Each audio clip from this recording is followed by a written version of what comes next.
आज आपण बनवणार आहोत आगरी स्टाईलने फिश करी. मी इथे मिक्स मच्छीची याच्यामध्ये क्रॅब देखील आहे आणि फिश देखील आहेत अशी फिश करी बनवली आहे. तुम्ही देखील नक्कीच ट्राय करा. अशा पद्धतीने फिश करी तुम्हाला नक्कीच आवडेल. पहिल्यांदा बनवूया वाटण. त्यासाठी टाकलं आहे मिक्सरच्या भांड्यामध्ये अर्धा कांदा, अर्धा टोमॅटो, 2 हिरव्या मिरच्या, कोथिंबीर आणि भाजलेले सुकं खोबरं. त्याच्या अशा प्रकारे पेस्ट करून घेऊया. तुम्ही पाहू शकता इथे मिक्स मच्छी घेतलेली आहे. आता आपण गॅसवर ठेवलं आहे पातेलं. त्याच्यामध्ये टाकूया तेल. तेल गरम छान झाल्यानंतर आपण त्याच्यामध्ये टाकूया अर्धा चिरलेला टोमॅटो, अर्धा कांदा लसणाचं ठेचून टाकायचं आहे याच्यामध्ये. त्यानंतर टाकूया आपलं वाटलेलं वाटण. ते छान मिक्स करून घेऊया तेलावर आणि थोडा वेळ शिजून देऊया. आपल्या वाटणाने छान प्रकारे तेल सोडलं आहे. आता आपण याच्यामध्ये टाकणार आहोत मसाले.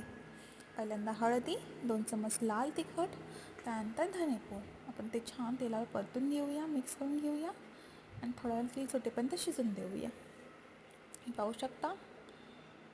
आता आपण त्याच्यामध्ये टाकला आहे एक चिरलेला बटाटा. तो छान परतून घ्यायचा आहे मसाल्यांवर. त्यानंतर टाकूया याच्यामध्ये पाणी आणि गॅसची फ्लेम वाढवायची आहे. याच्यामध्ये मी क्रॅब देखील सोबतच टाकत आहे बटाट्यासोबतच.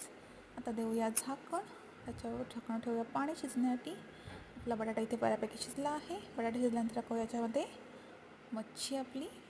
ती छान मिक्स करून घ्यायची आहे. वरून टाकायचं आहे चवीपुरतं मीठ. पुन्हा आपण याच्यावरती मिक्स करून झाकण देणार आहोत. झाकणावरचं पाणी देखील मी याच्यात ॲड केलं आहे जेणेकरून मच्छी शिजायला आपल्याला पाणी कमी पडणार नाही. 10 मिनिटांनंतर त्याच्यामध्ये टाकला आहे कोकम. आणखी 5 मिनिटं शिजवून तुम्ही पाहू शकता. वरून कोथिंबीर पेरली आहे आणि आपलं कालवण रेडी आहे. तुम्ही देखील नक्कीच ट्राय करा ही चमचमीत रेसिपी.